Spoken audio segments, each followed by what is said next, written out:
வணக்கம். Welcome to கதை திரட்டு. இந்த வீடியோல நம்ம என்ன கதை கேட்க போறோம்னா, கல்யாண வைபோகமே கதையின் 17வது பகுதி. நம்ம சேனலை இது வரைக்கும் சப்ஸ்கிரைப் பண்ணாதவங்க சப்ஸ்கிரைப் பண்ணுங்க. பக்கத்தில் இருக்கிற பெல் ஐகானை கிளிக் பண்ணி ஆல்ங்கிற ஆப்ஷனை ப்ரெஸ் பண்ணுங்க. ஸோ தட் நான் போடுற கதைகளை உடனுக்குடனே நீங்க கேட்கலாம். வாங்க கதைக்குள்ள போகலாம். நர்ஸ், சீக்கிரம் வந்து பாருங்க, ஸ்டிச்சஸ் பிரிஞ்சிருச்சா, டாக்டர் கூப்பிடுங்க உடனே என்று பிருத்வி பரபரக்க எப்போதும் நிதானமாக இருக்கும் மகனை புது அவதாரத்தில் பார்த்த கௌசி அசந்து போய் நிற்க வசுவுக்கோ சிரிப்பு வந்தது. தலை பிருத்வியிடம் திரும்பி பின் காதில் புகை வரும் அளவுக்கு முகத்தை கடுகடுப்புடன் வைத்திருந்த பெண் புறம் திரும்பிற்று.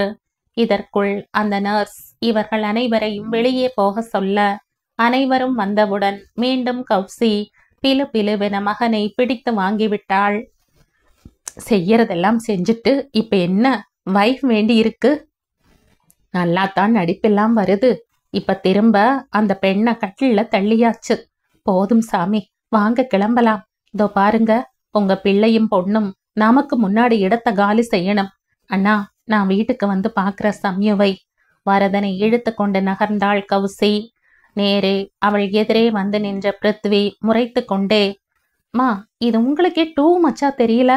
என்னவோ அவங்க நாடகம் நடத்துனாங்கன்னு எங்களுக்கு தெரிய வந்ததால நேத்து சம்யு வந்து அப்படி சொன்னதும் அதுவும் ஒரு செட்டப்பா இருக்கும்னு நாங்க நினைச்சோம். ஆனா வந்ததுல இருந்து என்னவோ நாங்க தான் ஆளை வச்சு அவளை அடிச்ச மாதிரி நீங்க கொடுக்கற பில்டப் இருக்கே, இது ரொம்ப ஓவர்மா. எங்களுக்கும் மனிதாபிமானம் இருக்கு. எங்க அம்மா எங்களை எல்லாம் சொல்லித்தான் வளர்த்துருக்காங்க. இந்த பஞ்ச் அவளுக்கே வைக்கப்பட்டது.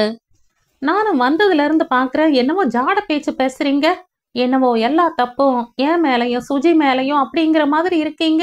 இந்த நாடகம் எல்லாம் ஆரம்பிச்சு வச்சது உங்க அருமை மாமாவும் உங்க மருமகளும் மருமகனும் தான். அப்ப எல்லாம் தெரிஞ்சுக்கிட்டு எங்களை பார்த்து பாவப்படல நீங்க. இப்ப வரைஞ்சு கட்டிட்டு வரீங்க. நீங்க எங்களுக்கு அம்மாவா இல்ல அவங்களுக்கா? அது என்ன வேறு மேப்ல பாக்குறது சுஜிக்கு? ராம் கிட்ட எல்லாம் பேசிட்ட நைட்டு. எங்க பேர்ல தப்பே சொல்லலாம. சுஜி கிட்ட பேசுறேன்னு அவனே சொல்லிட்டான். சம்யுவை எப்படி சமாதானப்படுத்துறதுன்னு எனக்கு தெரியும். சாரி, அடிச்சிருக்க கூடாதுதான், அதுக்கு மன்னிப்பே கிடையாது. வேண்டுமென்றால் அவளும் பதிலுக்கு என்ன அடிச்சிருட்டும், நான் ரெடி. ஆனா கல்யாணத்துக்கு முன்னையே அடிக்கட்டும். அப்புறம் புருஷன் அடிச்சா அப்படின்னு என் சம்யுவுக்கு ஒரு அவப்பெயர் வர வேண்டாம். கண் சிமிட்டினான். அடிடா, உன்ன கல்யாணமா? யாரு? உன்ன சம்யுவா? நான் ஒத்துக்க மாட்டேன். இது கௌசி இடுப்பில் கை வைத்து கொண்டே. இதற்குள் அங்கே மாடுமா 2 நர்ஸ் 4 பேஷண்ட்கள் எல்லாம் குழுமி இருக்க இப்போது சுஜி பேசினாள். அம்மா, ஒரு முறையாவது எங்க அம்மாவா இருங்க. சரி, தப்பு செஞ்சிட்டோம், அதான் மன்னிப்பு கேட்டுட்டோம் இல்ல. நான் சம்யுவிடம் தனியா கேட்டுக்கிறேன். எனக்கே அவமானமா இருக்குமா. வேணும்னா நேத்து அப்படி செஞ்சதுக்கு பிராயச்சித்தமா நான் இனிமே டாக்டர் தொழிலே. இதை சொல்வதற்குள் கண்கள் குளமாக தழுதழுத்தவள் மேற்கொண்டு பேசும் முன் அவளது வாயை தன் கையால் மூடினான் ராம். அவன் கை மேல் மற்றொரு கையாக இருந்தது சம்யுவின் கை. அவளது கண்கள் விரிய ராம் ஏதோ சொல்லத் தொடங்கும் முன் சம்யுதான் பேசினாள். சுஜி, என்ன இது? நான் ஏதோ கோபத்துல சொல்லிட்டா அதுக்காக எனக்கு உங்க அண்ணன் மேலதான் கோபம். அது இன்னமும் போகலை. நீங்க அப்படி நினைச்சதுக்கு காரணம் இருந்ததே. அதுக்காக உங்க படிப்பை தியாகம் செய்யறேன்னு சொல்லி என்ன இவ்வளவு குழந்தையா இருக்கீங்க? நீங்க மட்டும் அப்படி எதுவாவது செஞ்சீங்கன்னா ராம் அப்புறம் என்னை உண்டு இல்லைன்னு செஞ்சிருவான். விடுங்க என்றாள். இப்போதும் பிருத்வி இருந்த பக்கம் திரும்பவில்லை சம்யு. இவர் பாட்டுக்கு தங்க சொல்றத கேட்டுட்டு கை நீட்டுவாராம். கஷ்டப்பட்டு பெயிண்ட் அடிச்சு கையெல்லாம் வலிச்சு ட்ரெஸ் 2 பாழானது எனக்கு. அத பெருமையா பேச வேண்டாம். அதுக்காக என்னை அடிச்சு. பயங்கர கடுப்பில் இருந்தாள் அவள். சுஜியை மன்னிக்க முடிந்த அவளால் தன்னுடையவன் என நினைத்த பிருத்வியின் கை நீட்டல் மன்னிக்கப்பட முடியாத தப்பாக இருந்தது. தனக்காக ராம் வாழ்க்கையை கெடுக்க விரும்பவில்லை அவள். அதுவும் அந்த சுஜி தன்னுடைய எதிர்காலத்தையே விட்டு கொடுக்கிறேன் என்று சொல்லும் அளவுக்கு வந்தது அவளை ரொம்பவே நிகழ்த்தியது. மேலும் அப்படி மட்டும் அவள் பாஞ்சாலி சபதம் மாதிரி சுப்ரஜா சபதம் ஒன்றை போட்டு விட்டால் ராம் அவளை உண்டு இல்லை என்று பண்ணிவிட மாட்டான். ஏற்கனவே கொலை வெறியில் ஸ்டீபனை தேடிக்கொண்டிருந்ததை அவள் அறிவாள். வாசலில் சந்தானத்தின் கார் நின்றிருக்க பின் கதவை பிருத்வி திறந்து நிற்க சம்யு வேண்டுமென்றே அதை விடுத்து பின்னால் நின்றிருந்த ராம் காரில் ஏறினாள். முகத்தை திருப்பிக் கொண்டே. சிரிப்பு வந்தது பிருத்விக்கு, அவளுடைய சின்ன குழந்தை மாதிரியான செய்கையை பார்த்து. சரி, செய்து வைத்த காரியத்துக்கு சகித்துத்தான் ஆக வேண்டும் என்ற முடிவுக்கு வந்து நேரே அப்பாவிடம் வர, கௌசி புதிதாக பிறந்த நட்பின் வளர்ச்சியை பற்றி கொண்டு, என்னங்க வசு வீட்டுக்கு கூப்பிடுறா, சம்யு கூட பேசவே இல்ல, கூடிய சீக்கிரம் கல்யாணமாகி வேற போக போற பொண்ணு, அதனால கொஞ்ச நேரம் கூடவே போயிட்டு வந்துடலாம். நீங்க வேணும்னா உங்க பிள்ளையோட வீட்டுக்கு போங்க, மாமா இட்லி மாவிற்கு செஞ்சுக்கோங்க என்று சொல்லி ஜிங் என்று வசுவின் பக்கத்தில் அவர்கள் காரில் ஏறி உட்கார்ந்தாள். வரதன் பறிபோன சுதந்திரத்தை நினைத்து பரிதாபமாக பார்க்க கோந்து அவர் பங்குக்கு, எனக்கு கூட கனகிட்ட நிறைய பேசணும், நிறைய வருஷங்கள் ஆச்சு, நாங்க கிழடுங்க, இப்பவோ அப்பவோன்னு இருக்கோம், எதுக்கும் நானுமே அவங்க வீட்டுக்கு போய் கொஞ்ச நேரம் இருந்துட்டு வரேன் என்று சொல்லி ராம் காரில் பின்னாடி ஏறி உட்கார தனித்து விடப்பட்டனர் சுஜியும் வரதன் மற்றும் பிருத்வியும். சந்தானம் கண்ணால் பிருத்வியை அழைக்க, இன்றே இதற்கு ஒரு முடிவு கட்டிவிட வேண்டும் என்ற நினைப்பில் அவன் வரதனிடம் அங்கேயே இருக்கும்படி சொல்லிவிட்டு வண்டி எடுத்து வர சென்றான். சுஜி இன்னமும் குற்ற உணர்ச்சி முற்றிலும் போகாததால் ராமுவுடன் சகஜமாக பேச சங்கோஜப்பட்டு கொண்டு பேசாமல் இருந்தாள். அங்கிருந்தே காலேஜுக்கு போவதாக சொல்லி கண்ணால் ராமிடம் விடை பெற்று பிருத்வியுடன் நடக்க ஆரம்பிக்க, அப்போதுதான் புயலென பைக்கில் உள்ளே நுழைந்தான் செல்வம். வந்தவன் நேரே ராம் கார் முன்னால் வண்டியை நிறுத்தி தன்னுடைய பக்கவாட்டு கேரியரில் இருந்து ஒரு செடியை எடுத்துக்கொண்டு நேரே சம்யு இருந்த பக்கம் வந்து, மேடம், உங்களுக்கு ஒரு பர்சனல் டெலிவரி எங்க பாஸ் அனுப்பினார் என்று சொல்லி திறந்திருந்த ஜன்னல் வழியே அந்த செடியை நீட்ட, அது கீழே விழும் அபாயத்தில் இருந்ததால் சம்யு அதை டக்கென வாங்க, அதிலிருந்த ஒரு பிங்க் ரோஜா இதழ் அவள் விரலை உரச அதிலிருந்த நல்ல மனம் வந்தது. நல்ல புது பெயிண்டின் மனம். அவசரமாக விரலை தூக்கி பார்க்க அதில் நல்ல பிங்க் வண்ண பெயிண்ட் இருந்தது. வேகமாக ஒரு இதழை காரில் இருந்த ஒரு டிஷ்யூ பேப்பர் கொண்டு துடைக்க அந்த கருப்பு ரோஜா முழுவதும் பிங்க் கலர் பெயிண்ட் பூசப்பட்டிருந்தது. சரியாக காயாத நிலையில் அது அழகாக அப்படியே அந்த பேப்பரில் வந்துவிட சம்யுவுக்கு வந்த சிரிப்பை கஷ்டப்பட்டு மறைத்தாள் கோபம் என்ற போர்வையில். மேடம், தோ அதனுடன் அனுப்பப்பட்ட கார்டு என்று சொல்லி ஒரு கார்டையும் கொடுத்து மீண்டும் அதை சரியாக பராமரித்து வளர்க்கும் முறை பற்றிய குறிப்பு அடங்கிய காகிதம் என்று அடுத்த பேப்பரை நீட்ட அதையும் வாங்கி கொண்டாள் சம்யு. அவசரமாக பார்வையை அதில் பதியவிட அந்த கார்டில், எங்களுக்கும் ரோஜாவை பெயிண்ட் செய்வது எப்படி என்ற சூட்சுமம் தெரியும், தோ நீ கேட்ட கருப்பு ரோஜா சிவப்பு உடையில் என்று எழுதி அடியில், உன்னை தூக்கி கொண்டு போகும் ராஜா என்று இருந்தது. பொய்யாக முறைப்பை கொண்டு வந்து பார்வையை அடுத்த பேப்பரில் பதிக்க அதில், இந்த ரோஜா செடியை தயவு செய்து தினமும் குளிப்பாட்டவும், தவறாமல் மழையில் நனைய வைக்கவும், அப்போதுதான் இதன் சுய ரூபம் வெளிப்படும். Made locally in Chennai, after importing from Japan என்றிருந்தது. பொங்கி வந்த சிரிப்பை கஷ்டப்பட்டு அடக்க அதனால் தையில் போட்டிருந்த இடமும் சேர்ந்தே வலித்தது. பார்வையை இப்போது நேரே திருப்ப இன்னமும் செல்வம் அவள் அருகிலேயே இருக்க கண்டு, இப்போது என்ன என்கிறாற்போல் அவன் பக்கம் பார்வையை திருப்ப அவன், மேடம் ரிசீவ்ட் என்று ஒரு கையெழுத்து போட்டுருங்க மேடம், இல்லாட்டி பாஸ் உங்ககிட்ட கொடுத்து என்ன நம்ப மாட்டார், என் வேலையே போயிடும் மேடம் ப்ளீஸ் என்று அவள் புறம் ஒரு பேப்பரை நீட்ட அதில் ஏதோ கிறுக்கினாள் சம்யு. அதை எடுத்து பார்த்த செல்வத்தின் விழிகள் சாசர் போல் விரிய வந்த சிரிப்பை அப்படியே துணி கொண்டு துடைத்தாற் போல அடக்கினான். ஒரு தேங்க்ஸ் என்ற சல்யூட்டுடன் நகர்ந்து நேரே காருடன் வந்திருந்த பிருத்வியிடம் சென்று அந்த பேப்பரை நீட்டி, என்ஜாய் பாஸ் என்று சொல்லிவிட்டு பைக்கில் ஏறி சென்று விட்டான்.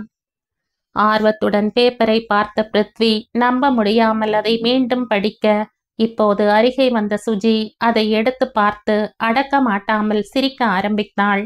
அந்த வாசகம் கண்டு, get lost you idiot, you rose killer and love killer என்ற இருந்த வாசகத்தை படித்த வரதனுக்குமே சிரிப்பை அடக்க முடியவில்லை. கொஞ்சம் கோபத்துடனே காரை கிளப்பிய பிருத்வி அடுத்து நிறுத்தியது சந்தானத்தின் வீட்டில். ராம் காருக்கு பின்னேதான்.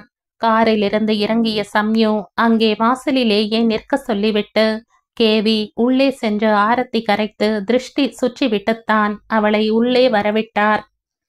ராம் ஆர்வமாக பிருத்வி கார் பக்கம் வர, வரதன், சாரி மாப்ள, சுஜி வழியிலேயே இறங்கி ஆட்டோ பிடிச்சு போயிட்டா, கிளாஸ் முடிஞ்சதும் இங்கேயே வர சொல்லியிருக்க என்று சொல்லி அவனை கலாய்க்க, அவனுக்கு தன்னுடைய ஆர்வத்தை கண்டு கொண்டாரே என்ற கூச்சத்தை விட, அப்படி ஸ்டீல் கம்பிகள் போல் முறுக்கி கொண்டிருந்த இவரா இப்போது உடைந்து போன ஓமப்பொடி போல் இருக்கிறார் என்ற வியப்பே பிரதானமாக இருந்தது.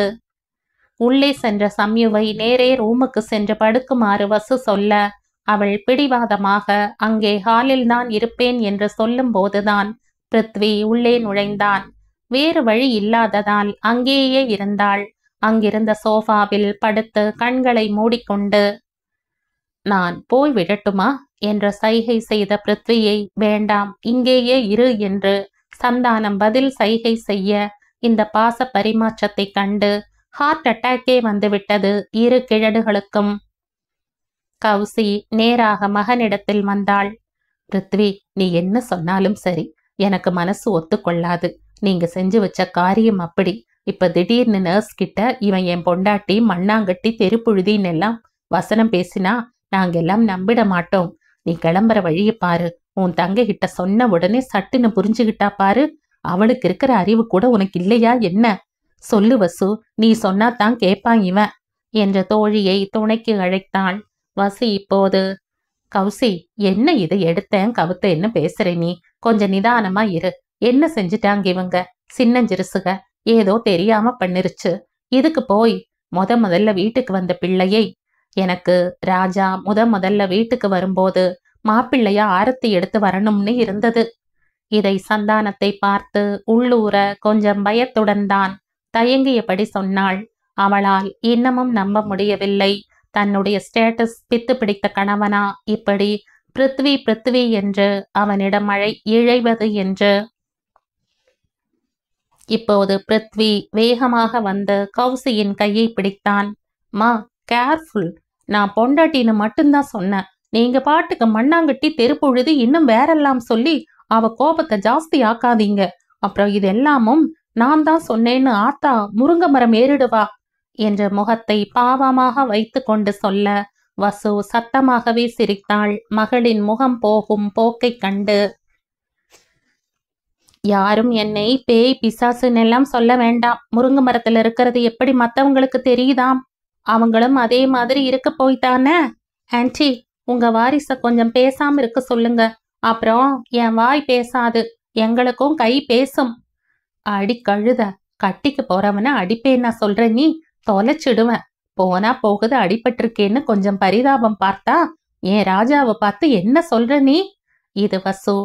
இப்போது கௌசியை சப்போர்ட்டுக்கு வரும்படி சம்யு பார்க்க, அவள், வசு, அதெல்லாம் அவனே பெர்மிஷன் கொடுத்துட்டான்.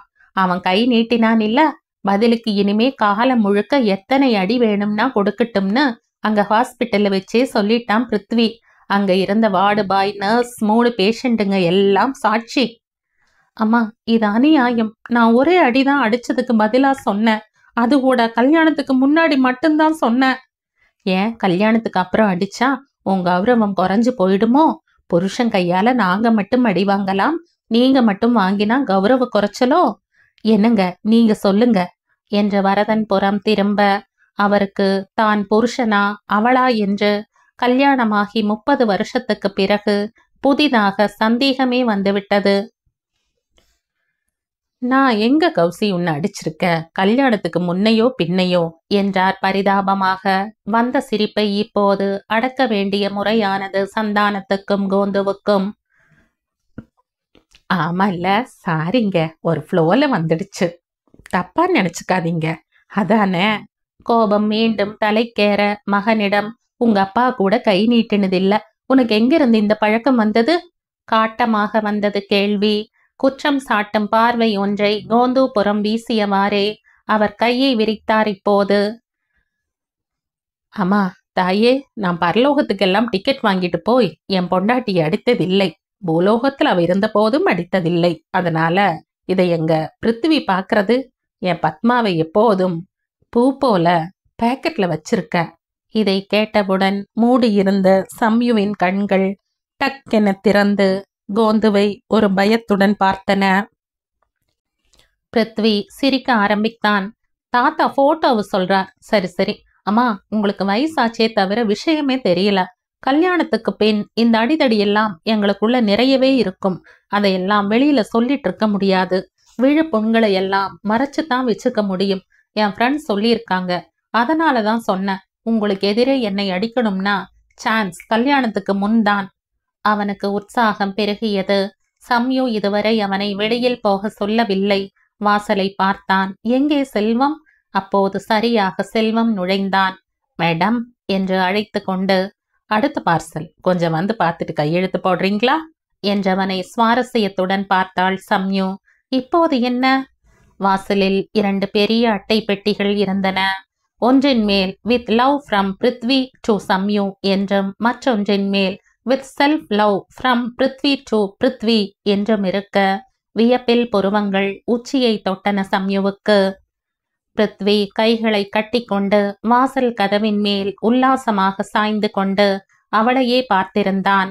பிரிக்க துடித்த கைகளை பின்னுக்கு கட்டி திமிராக திரும்பி நடக்க ஆரம்பிக்க பார்வை தன்னையும் அறியாமல் அவன் கண்களை சந்திக்க, பயமா என்றான்.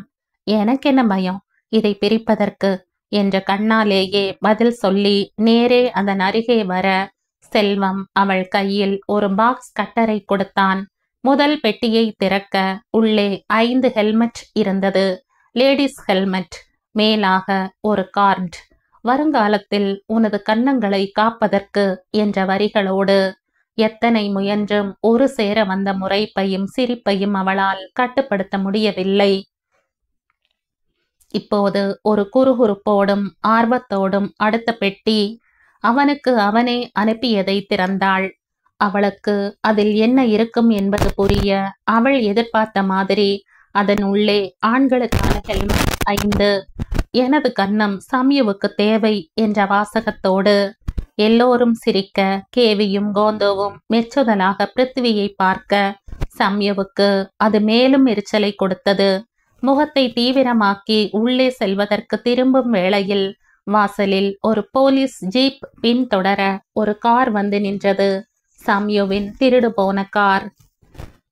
அதிலிருந்து வேகமாக இறங்கின அந்த தாடி வைத்த இளைஞன். சம்யு மேடம், நீங்க சொல்லித்தானே நாங்க உங்க காரை எடுத்துட்டு போனோம். உங்ககிட்ட இருந்து போன் வரல. இன்னதும் நாங்களே உங்க வீட்டுக்கு காரை கொண்டு வரலாம்னு வரும்போது உங்க தெரு முனையில இவங்க எங்களை நிறுத்தி எங்க பேர்ல கார் திருடின குற்றம், மேலும் உங்களை கொலை செய்ய முயற்சின்னு கேஸ் போடுறோம்னு சொல்றாங்க. நாங்க நீங்க கேட்டுக்கிட்டாப்ல சும்மா லேசா தானே கீறினோம். கொஞ்சம் சொல்லுங்க மேடம், எங்களுக்கு நீங்க தருவதாக சொன்ன பணம் கூட வேண்டாம் என்ற கை கூப்பினான். அனைவரும் ஒரு சேர அதிர்ந்து சம்யுபுரம் திரும்ப அவளோ கனல் பார்வையை தாராளமாக வீசிக்கொண்டிருந்தாள் அந்த பையன் மீது. இதற்குள் அவர்கள் வீட்டு வாட்ச்மேன் வேகமாக ஓடி வந்து, டேய் சபரி, நீ என்ன செய்யற? அம்மா காரை வச்சுக்கிட்டு ஏன் ராவு வீட்டுக்கு வரல? எதனாச்சும் தப்பு தாண்டா செஞ்சிட்டியா? போலீஸ் எல்லாம் வந்திருக்கு. இப்போது சந்தானம் புறம் திரும்பியவன், ஐயா, இது ஏன் பிள்ளைதானுங்க. ஐயாவுக்கே தெரியுமே, நம்ம ஃபேக்டரியில கூட வேலை செஞ்சு வச்சீங்களே 6 மாசம் முன்ன. என்ன நடக்குதுன்னு தெரியல. இங்க நல்ல பையன்தான், போலீஸ் எல்லாம் துரத்துது. நீங்க விசாரிங்க ஐயா, ஒத்த மகனை வச்சுக்கிட்டு இருக்கேன். அழாத குறையாய் அவன் பங்குக்கு கை கூப்பி நிற்க சம்யு பரிதாபமாக பாட்டியை பார்த்தாள். சம்யுவின் பார்வை செல்லும் இடத்தை பார்த்த அனைவருக்கும் நடந்தது என்ன என்று அப்போதுதான் தெளிவாக புரிய சம்யு அருகே கையை ஓங்கிக் கொண்டு வசு வர அவள் பக்கத்தில் நின்றிருந்த பிருத்வி அவள் கையை பிடித்து தடுத்தான். முகமும் உடலும் இறுக சம்யு புறம் திரும்பாமல், இருங்க ஆன்டி என்று சொல்ல அந்த ஆன்டி என்ற சொல்லே சொல்லாமல் பலவற்றை மற்றவர்களுக்கு உணர்த்தியது. பாவமாக நின்றிருந்த வாட்ச்மேனிடம் அந்த பிருத்வி, நீங்க போங்க என்று சொல்லி அதே வேகத்தில் அந்த போலீஸ் இன்ஸ்பெக்டரிடம், சார் ஏதோ தவறு நடந்துருச்சு போல இருக்கு, யார் உங்களுக்கு தகவல் கொடுத்தது என்று கேட்க இப்போது சந்தானம்தான் பதிலளித்தார். இன்ஸ்பெக்டர், நான் தான் தப்பா புரிஞ்சுக்கிட்டு உங்களுக்கு கம்ப்ளைண்ட் கொடுத்துட்டேன். Sorry for the trouble. Sir, என் பொண்ணு தான் சர்வீஸ்க்கு அனுப்பியிருப்பா போல. நான் நேரே வந்து கேஸை வாபஸ் வாங்கிக்கிறேன் சார், நீங்க கிளம்புங்க. இன்ஸ்பெக்டர் இந்த பணக்காரர்களை புரிந்து கொள்ளவே முடியாது என்ற முகபாவத்துடன் கிளம்பி சென்றார். அந்த பையனிடம் வந்த சந்தானம், சபரி, உனக்கு ஆஃபீஸ்க்கு டைம் ஆச்சுல்ல, நீ கிளம்புப்பா, நான் அப்புறமா பேசுறேன் உங்ககிட்ட.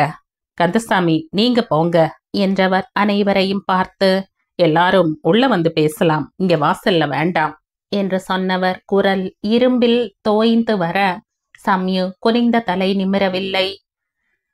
உள்ளே வந்த அனைவரும் இப்போது குற்றம் சாட்டும் வகையில் கனகுவை பார்க்க அவர் அலட்டாமல் சோஃபாவில் அமர்ந்து, என்ன லுக்கு வேண்டி இருக்கு, ஆமா என்கிட்ட கேட்டா இந்த பையன் இப்படி என் பக்கம் கூட திரும்ப மாட்டேங்கிறானேன்னு அன்னைக்கு கோவிலுக்கு போயிட்டு வந்ததிலிருந்து நீங்க எல்லாரும் ராம குறிச்சு சந்தோஷப்பட்டீங்களே தவிர இந்த பொண்ணு மூலையில முடங்கியதை பார்த்தீங்களா? அண்ணனுக்காக உதடு சிரிச்சாலும் அவ மனசுல இருந்த வலி கவனமா பார்த்த எனக்கு மட்டுமே அவ கண்ணுல தெரிஞ்சது. கூப்பிட்டு விசாரிச்சேன், பாவி மக ஒண்ணுமே சொல்லல. அப்புறம்தான் மகனை எரிச்சலுடன் பார்த்தார். பகலில் அக்கம் பக்கம் பார்த்து பேசணும்னு பெரியவங்க சொல்லி இருக்காங்க. நீ என்ன செஞ்ச அன்னைக்கு கோவில்ல? உன்னோட புது சம்பந்தத்தை பத்தி பேசணும்னு பிருத்வி தம்பிகிட்ட நம்ம சம்யுவை பத்தி கேட்டதாகவும் அவனும் தனக்கு அப்படி ஒண்ணும் மனசுல அவ பேர்ல அபிப்பிராயம் இல்லைன்னு சொன்னதா வரதங்கிட்ட சொன்ன இல்ல, அதை நம்ம சம்யு கேட்டுட்டா. அதான் பொண்ணு பொசுக்குன்னு கோவில் இருந்து வேலை இருக்குன்னு நம்ம கிட்ட சொல்லாம கூட கிளம்பிட்டா. அப்பவே எனக்கு சம்திங் ராங்னு இருந்துச்சு. அதான் ராத்திரி துருவி கேட்டப்போ சம்யு அழுது எல்லாம் சொன்னா. ஆனா அவளுக்கு தெரியாதது, ஏன் பிருத்திவிக்கும் தெரியாத ஒண்ணு எங்க கண்ணில் பட்டுச்சு. கோந்துவை ஒரு பார்வை பார்த்தாள். அதான் நாம யாரும் பார்க்காத சமயம் பிருத்வி அடிக்கடி சம்யுவை பார்த்தான். பார்த்துட்டு சட்டுன்னு பார்வையை திருப்பிடுவான். அவனுக்கே அவன் மனசுல சம்யு இருக்கிறது தெரியலை. இப்படி ஒரு அதிர்ச்சி வைத்தியம் கொடுத்தா எல்லாம் புரியும்னு நினைச்சு சம்யு கிட்ட, நீங்க ஊருக்கு போயிருக்கிற சமயமா பார்த்து இந்த மாதிரி கார் திருடு போச்சு, அடிபட்டதுன்னு அவங்க வீட்டுக்கு போன்னு சொன்னேன். மாட்டேன்னு தான் பிடிவாதமா இருந்தா. பிருத்வியை அப்படி ஏமாத்தி ஒத்துக்க வைக்க கூடாதுன்னு ரொம்ப தூரம் சொன்னா. ஆனா நான் தான் all is fair in fair and லவ்லின்னு சொல்லி அவளை சம்மதிக்க வச்சேன். அந்த கடங்காரனே லேசா சும்மா ஷேவ் பண்ணும்போது கீற மாட்டீங்க, அது மாதிரி செய்யினா அவனோட கூட்டாளி ஒருத்தங்கிட்ட அந்த பொறுப்பை கொடுத்துட்டான். நல்ல புது கார், இவனே ஓட்டணும்னு ஆசைப்பட்டான் போல இருக்கு என்று மினி பிரசங்கமே செய்து முடித்து, நீங்கள் என்ன செய்து விட முடியும் என்ற கெத்தோடு பின்னுக்கு சாய்ந்து உட்கார்ந்தார். அனைவருக்கும் பேச்சே எழவில்லை. வசுவுக்கோ அவமானமாகவும், எப்படி இப்படி ஒரு விபரீத விளையாட்டை மூத்தவராக இருந்து கொண்டு தன் மாமியார் செய்தார் என்றும் இருந்தது. கோபத்தை யாரிடம் காட்டுவது என்று தெரியாமல் அவளுமே தரையை பார்க்க சந்தானம் கேவி அருகில் வந்தார். இரு சுந்தரம், ஒரு நிமிஷம். வன்முறை உன் உடல் நலத்துக்கு கேடு, அதை நினைவிலே வைத்துக்கொள். சம்யுவை பொருள் பொதிந்த பார்வை பார்க்க அவள் புரிந்து கொண்டதற்கு அடையாளமாக தலையை சாய்த்து மின்னல் விரைவில் வாசலுக்கு ஓடினாள். ஒரே நிமிடத்தில் உள்ளே வந்தவளின் கைகளில் 2 ஹெல்மெட் இருந்தது. அனைவரும் கோபம் கலந்த வியப்பில் பார்க்க, கேவி, சம்யு கரெக்ட், அதை கொடு. சுந்தரம், இரு, அதை மாட்டிக்கிறேன், அப்புறம் பக்கத்துல வா. எதுக்கும் பெத்த தாயை அடித்து தீராத அவ பெயரை தேடி கொள்ளணுமான்னு யோசனை செய்துக்கோ என்று கூறி கையை சம்யுவை நோக்கி நீட்ட அவள் பின் வாங்கினாள். நோ பாட்டி, உங்களுக்கு கொண்டு வரலை. 2 இருக்கே. அனைவர் முகத்திலும் குழப்பமே இருக்க அவள், ஒன்னு எனக்கு, இன்னொன்னு எப்படியும் பிருத்வி கன்னத்துல கொடுக்க போகிறார். அதான் எனக்கும் லைசன்ஸ் கொடுத்தாரே, அவர் அடித்தால் பதிலுக்கு அடிக்கலாம் என்று அதான் அவருக்கும் ஒன்னு எடுத்துட்டு வந்த. முகத்தை பாவமாக வைத்து கொண்டு சொல்ல, கோபத்தை மனதிலும் அதை வாய் வார்த்தையாக கொட்டத் துடிக்கும் சமயத்தை எதிர்பார்த்து காத்திருந்த மற்ற அனைவருக்குமே சிரிப்பு வர பிருத்வி நேரே சம்யுவிடம் வந்தான். அவன் முகத்திலிருந்து ஒன்றும் புரியாததால் சம்யு அப்படியே பின்னுக்கு நகர, வேண்டாம், எல்லார் முன்னாடி நம்ம சண்டை வேண்டாம், எதுவா இருந்தாலும் தனியா பேசி தீர்த்துக்க. இல்லை இல்லை, பேசிக்கலாம். பிருத்வி, பிருத். இதற்குள் அவள் கையில் இருந்த 2 ஹெல்மெட்டுகளையும் பிடுங்கி கேவி அருகில் சோஃபாவில் வீசி எறிந்துவிட்டு அவள் கையை பிடித்து இழுத்து கொண்டு அருகில் இருந்த அறைக்குள் செல்ல, சம்யு, என் ரூம் மாடியில இருக்கு. அவன் முறைப்பை கண்டதும், இல்ல அப்பா ஆபீஸ் ரூமே போதும் இப்போதைக்கு என்று சொல்ல அவளை ரூமுக்குள் இழுத்தவன் தங்கள் பின்னால் கதவை இழுத்து மூடினான். சந்தானம் விதிர்த்து போயிருந்தார். நேரே அம்மாவிடம் சென்று அவர் அருகில் அமர்ந்து, உங்களுக்கு பைத்தியம் பிடிச்சிருக்கா? நானும் சரி, வயசானவங்க எப்படியோ இருந்துட்டு போகட்டும்னு இருந்த. என்னவோ ட்ரெஸ் போட்டுக்கிறீங்க, சின்ன பசங்களுக்கு போட்டியா, அங்க இங்க போறீங்க, இதெல்லாம் சரி. இப்போ இப்படி உயிருக்கு ஆபத்தா முடியக்கூடிய விளையாட்டுலயே இறங்குவீங்க? எப்படி இப்படி ஒரு யோசனை தோணுச்சு உங்களுக்கு? சம்யு உயிரை விட அவ காதல் ஒன்றும் பெருசில்ல என்ற குரலில் கண்டிப்புடன் சொல்ல, நீ என்ன லூசா என்பது போல் அவரை தலை சாய்த்து கேலியுடன் பார்த்தார் கேவி.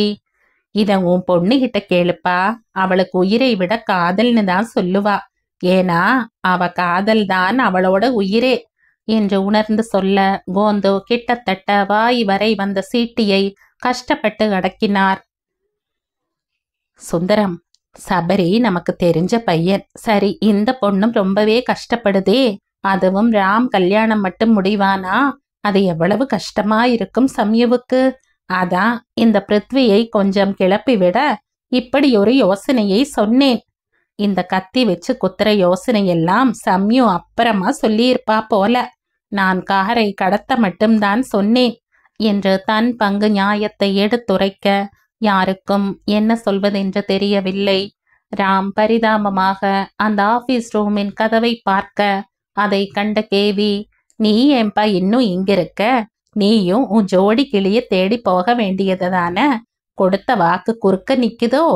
அதெல்லாம் நேத்து நடந்ததுக்கு அப்புறம் பறந்தே போச்சு. என்ன வரதன், இன்னமும் அவனை கட்டி போட நினைக்கிறையா? குரலில் உரிமை கலந்த அதட்டல் இருக்க, பாவம் என்ன சொல்வார் வரதன்? அப்படியே அருகில் இருந்த ஒரு சேரில் உட்கார்ந்தார். அப்பா, அந்த ஷேக்கிங் வித் ஃபியர் சொல்வது போல் all is well that will end in a well என்று கேவி ஒரு நிம்மதி பெருமூச்சு விட, பைத்தியம் முற்றிவிட்டதா என்று மற்றவர்கள் மீண்டும் அவரை கவலையுடன் பார்க்க ராம்தான் அதற்கு விரிவாக்கம் கொடுத்தான். ஐயோ பாட்டி, என்ன சொல்றீங்க? நீங்க சொல்றத மட்டும் அந்த ஆள் உயிருடன் இருந்து கேட்டிருந்தா அவரை கிணத்துல தான் குதிச்சிருப்பார் என்று சொல்லி மற்றவர்களிடம், அது Alps well that ends well, அதைத்தான் பாட்டி கிணத்துல தள்ளி விட்டுட்டாங்க. பாட்டி, அது ஷேக்கிங் வித் ஃபியர் இல்ல, ஷேக்ஸ்பியர் என்ற ராம் சிரித்து வரதன் முகம் பார்க்க அதில் தெரிந்த சம்மதமே அவனை கிளம்ப சொன்னாலும் ஆபீஸ் ரூமுக்குள் சென்றவர்கள் வரும் வரை இருப்பதுதான் அழகு என்று நினைத்து அங்கேயே உட்கார்ந்தான், கண்ணில் கனவுகளோடு. வரதனுக்குமே தெரிந்திருந்தது அன்று அந்த மனநிலையில் சுஜியை ராம் சென்று பார்த்து எல்லாவற்றையும் விளக்கி இருவருக்கும் இடையில் நல்ல புரிதல் வரவேண்டும் என்று. பிடிவாதத்துடன் இருந்த என்னை, அதே சந்தானத்தின் மகனை, என் பெண்ணை பார்த்து வர சொல்லி நானே தூது அனுப்பும்படி செய்தது விதியோ? இனிமேல் எதிர்த்தால் டெபாசிட்டே காலியாகும் என்று புரிய எதிர்க்கவும் மனதில்லை.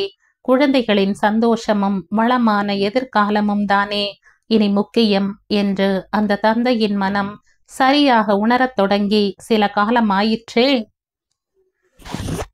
சரி, அங்கே உள்ளே அவசரமாக சென்ற ஜோடியில் யார் யாரிடம் அடி வாங்கி கொண்டிருக்கிறார்கள் என்று பார்ப்போமா?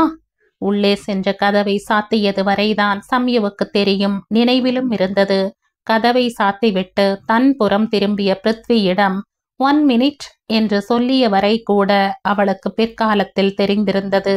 அடுத்த வார்த்தை உதிர்க்கும் முன் அவளை தன்னிடம் இழுத்து அணைத்தவன் அவளுக்கு பேசுவதற்கு அடுத்த 2 நிமிடங்களுக்கு அவகாசமே கொடுக்கவில்லை.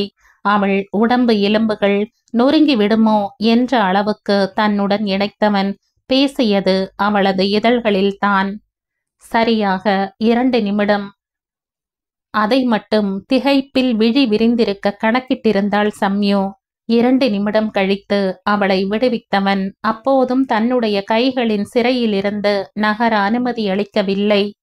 அவள் இருந்த உயரத்திற்கு அவளுடைய முகம் அழகாக அவன் தோள்களில் பதிய நெற்றியை அவளுடைய கழுத்தில் புதைத்தவன். Don't you ever do such a foolish thing. அறிவில்லையா உனக்கு? பாட்டி சொன்னாங்கன்னா பேத்திக்கு எங்க போச்சு? அவன் பேச்சும் பாதியிலேயே தடைப்பட சத்தியமாக சம்யுவின் வாய்தான் காரணம். அதே 2 நிமிடங்கள் மீண்டும் மூச்செடுக்க தலை எடுத்தவர்கள் ஒருவரை ஒருவர் பார்க்க இருவருக்குமே வியப்பில் விழிகள் தெரித்து விழும்போல் இருக்க முதலில் சமாளித்தது சம்யுதான். இதுதான் என்னை அறைகிற லட்சணமா? குரலில் எக்கச்சக்கமாக தீவிரம் இருக்க கண்களோ அதற்கு நேர்மாறாக சிரித்தன. எவ்வளவு நாள், இல்லை மாதங்கள் waste. I have to makeup இல்ல? அண்ட் நீயும் தான். நான் என்ன கொடுத்தேனோ அதற்கு மேலேயும் திருப்பி கொடுத்து விட்டாயே. அவன் குரலில் கேலி இருந்தாலும் கண்கள் சிரிக்கவில்லை. நீங்க எது கொடுத்தாலும் வட்டியும் முதலுமா இல்ல? முதல்ல இரட்டிப்பாத்தான் என்னிடம் இருந்து திரும்ப வரும். இப்ப புரியும்னு நினைக்கிறேன் இந்த சம்யுவை பற்றி. குரலில் மீண்டும் கெத்து இருக்க அவன் மீண்டும் அவளை அணைத்தான். சம்யு, கண்ணம்மா, தயவு செய்து இனிமேல் இந்த மாதிரி ஒரு முட்டாள்தனத்தை செய்யாதே. என்னுடன் சண்டை போடு, என்னை 2ஓ 3ஓ போடு. ஆனால் நேத்து நடந்த மாதிரி டோன்ட் ப்ளீஸ். நேத்து நைட் முழுவதும் உனக்கு ஒன்றும் இல்லைன்னு மூளைக்கு தெரிஞ்சாலும் மனசுல ஐயோ நம்மால இவ உயிருக்கே ஆபத்து வந்திருக்கலாம் என்று நினைச்சு please don't do this baby. Samyu காதிலும் மேலேயும் தேன் மாறி சர்க்கரை பந்தல் எல்லாம் பொழிகிறதா என்று அந்த அறையின் சீலிங்கை அண்ணாந்து பார்க்க அவள் செயலின் அர்த்தம் புரிய அவன் சற்றே தளர்ந்து சிவந்தான். எப்படி மதுரை வீரன் மாதிரி இருந்தவனை மதுரை மல்லி மாதிரி நிகழ வச்சுட்டிய சம்யு. ஐ லவ் யூடா அண்ட் ஐ எம் சாரி. எனக்கு மனதில் இருந்தாலும் அதை நானே உணர நீ இப்படி ஒரு காரியம் செய்ய துணியும் அளவுக்கு வச்சுட்டனே.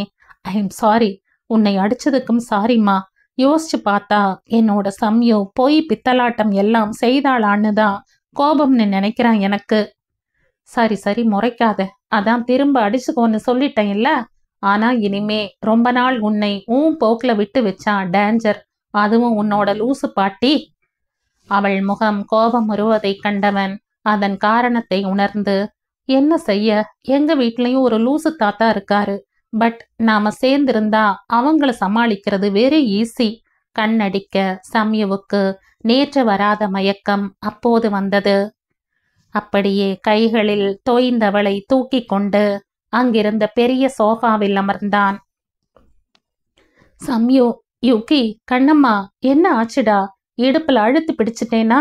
ஐ எம் சாரி சகி என்று பதட்டத்துடன் அவள் கன்னத்தை லேசாக தட்ட கண்ணை விரித்து முறைத்தாள். என்ன சகி வேண்டியிருக்கு? சகிக்கல. Yugi is better. முறைப்பு குறைந்து குரல் தழைந்து குழைந்தது.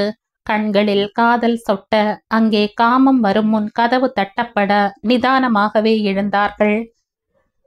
விலகிய துப்பட்டாவை சரி செய்தவள் அவள் முகம் மீண்டும் கடுப்பதைக் கண்டு, கூல் பேபி, எனக்கும் தங்க இருக்கா. வேற எதையும் இந்த சின்ன மூளையில் போட்டு குழப்ப வேண்டாம், சரியா? நெற்றியோடு நெற்றி முட்ட சம்யுவுக்கு வானத்தில் இறக்க இல்லாமலேயே பறப்பது போல் இருந்தது. அடுத்த முகூர்த்தம் ஓகேயாடா? பிருத்வியின் குரலில் என்றுமில்லாத அவசரம் அவளை பரவசப்படுத்த அவன் கண்களோ தான் காண்பதும் அவன் தன்மேல் அன்பு கொண்டிருப்பதும் நிஜம் என்று அவளுக்கு புரிய வைத்தது. இருக்கு, கேவிக்கும் கோந்துவுக்கும். என்னைக்கோ இந்த ஐடியா கொடுத்திருந்தால் இந்நேரத்துக்கு வளைகாப்புக்கு நாள் பார்த்து கொண்டிருப்பார்கள். அவன் சிரிக்க ஆரம்பிக்கவும் தான் இதை சத்தமாகவே உளறி இருப்பது புரிய செந்நிறமாக மாறிய முகத்தை மீண்டும் அவன் மார்பிலே அழுத்த அதை கண் மூடி அனுபவிக்க துவங்கியவனை தடுத்து நிறுத்தியது மீண்டும் அழைத்த கௌசியின் குரல். கதவை திறந்து வந்தவர்களை பார்த்த கேவிக்கும் கோந்துவுக்கும் புருவம் மண்டை உச்சி வரை செல்ல காரணம் சம்யுவின் இடையில் இருந்த பிருத்வியின் கையே. இருவரும் ஒருவரை ஒருவர் பார்த்து பிருத்வியை முறைக்க அவன் அதை கண்டு கொள்ளவே இல்லை. கௌசி அவள் பங்குக்கு மகனை முறைக்க அவன் பெரியவர்களை கருத்தில் கொண்டு கையை எடுத்து அவளை தன் பக்கத்திலேயே சோஃபாவில் அமர செய்தான். சந்தானம் இப்போது வரதனிடம், உங்க ஜோசியர்கிட்ட கேக்குறீங்களா, இல்ல நான் கேட்கட்டுமா? 2 கல்யாணமும் ஒரே நாள்ல ஒரே மேடையில் வைத்து கொள்ளலாமா? வசு, நீ என்ன சொல்ற என்றார். வரதன், கல்யாணம்னு முடிவாயிருச்சு. நான் முன்ன சொன்னதுதான். சுஜிக்கு இன்னும் 2 மாசம்தான் படிப்பு இருக்கு. அதை முடிச்சிட்டா நல்லது. இது என்னோட அபிப்பிராயம். நம்ம வீட்டுல என்ன சொல்றாங்கன்னு கேட்போம். என்ன தங்கச்சி, என்ன சொல்ற நீ என்று பந்தை வசுவிடம் தள்ளினார். 2 மாதங்கள் காத்திருக்க வேண்டி வரும் என்றதும் பிருத்வி சம்யு இடையில் நடந்த திகைப்பு மற்றும் சோகம் கலந்த பார்வை பரிமாற்றத்தை கண்ட வசு ஆர்வமாக, எதுக்கு 2 கல்யாணமும் ஒரே நேரத்துல நடக்கணும்? நெக்ஸ்ட் முகூர்த்தத்துல சம்யு பிருத்வி கல்யாணத்தை முதல்ல நடத்திடுவோம். அப்புறம் சுஜி படிப்பு முடிந்தவுடன் உடனடியாக ராம் சுஜி கல்யாணத்தை வச்சுக்கிட்டா போச்சு. எதுக்கும் உங்க அம்மா என்ன சொல்றாங்கன்னு கேட்டுடுங்க. வயதிலும் வீட்டிலும் மூத்தவராக இருக்கும் கனகுவிடம் இன்னமும் அவளுக்கு கோபம் போகவில்லை என்பதால் அதே சமயம் விட்டு கொடுக்கவும் முடியாமல் சந்தானத்தை அவளிடம் கேட்க சொன்னாள். கேவி சிரித்து கொண்டாள். அவளுக்கா மருமகளை சரி கட்ட தெரியாது? இத்தனை வருட கூட்டு குடும்பத்தில் ஓரிரு முறை மகனிடம் கூட கோபம் கொண்டு பேசாமல் இருந்திருப்பாள் வசு. ஆனால் அத்தை அத்தை என்று அவரிடம் ஒரு விஷயம் கூட சொல்லாமல் இருக்கவே முடியாது. எனக்கு சம்மதம் வசு.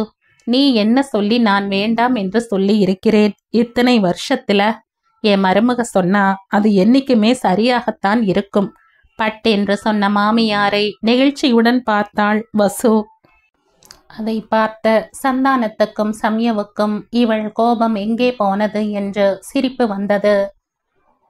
ஒரு நிமிஷம், யார் கல்யாணம், எதுக்கு கல்யாணம்? பிருத்வியை உங்க வீட்டு மருமகனா அனுப்புறதுக்கு எனக்கு உடன்பாடு இல்லை.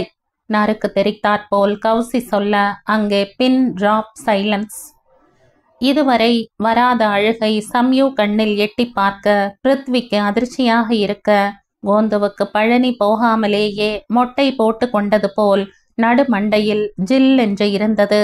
வரதன் சோஃபாவில் இருந்தே எழுந்துவிட சந்தானம் நம்ப முடியாமல் கௌசியையும் சம்யுவையும் மாறி மாறி பார்த்தார்.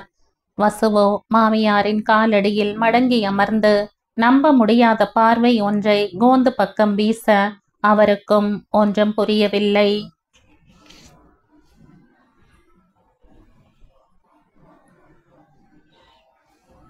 இந்த கதையின் தொடர்ச்சியை அடுத்த பதிவில் கேட்கலாம். நன்றி.